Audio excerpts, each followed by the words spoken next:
800 million people use ChatGPT every week. Not to search, not to browse, to think out loud.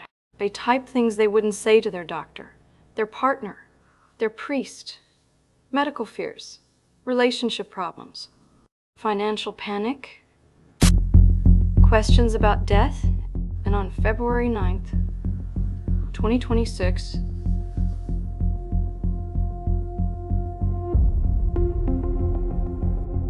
Sam Altman called advertising a last resort.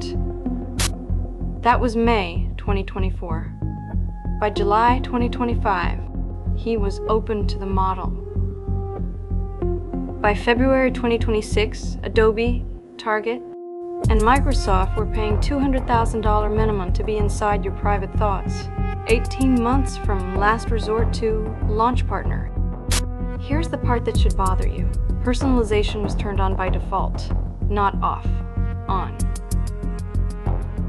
On, meaning every conversation you've had, every fear you typed at 2 a.m., every symptom you searched before calling a doctor, every question you were too embarrassed to ask a human was already feeding the ad system before you knew ads existed.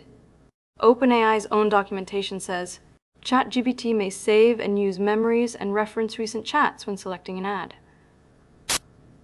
Your memories. Their revenue. Zoe Hitzig worked at OpenAI for 2 years. Safety research, AI governance. She resigned the same day the ads went live. She called it the most detailed record of private human thought ever assembled. And she warned, this is the same path Facebook took. Remember how that ended? OpenAI says advertisers can't see your data. They say ads won't appear next to health or politics. They said ads were a last resort too. 64% of professionals already worried about sharing sensitive information with AI tools. That was before the ads. 40% of organizations have experienced AI privacy breaches. That was before the ads. Italy fined OpenAI 15 million euros. That was before the ads. You can go into settings right now.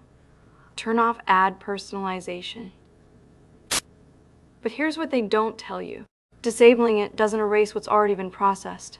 Every conversation you've had since you signed up, already indexed, already categorized, already used. You're not opting out. You're closing the barn door. The horse left in February. This is what happens when a company builds the most intimate technology in history and then realizes intimacy is the product. You thought you were the user, but the user was always the data, and the data was always you. Is this the future of AI? A therapist that bills your insecurities to the highest bidder? Or just the future of Silicon Valley, where every last resort eventually becomes a business model? Maybe both. Maybe that's the point. Share this if it made you think. Subscribe if you want to keep watching. I'll be here, watching the Singularity, until there's nothing left to watch.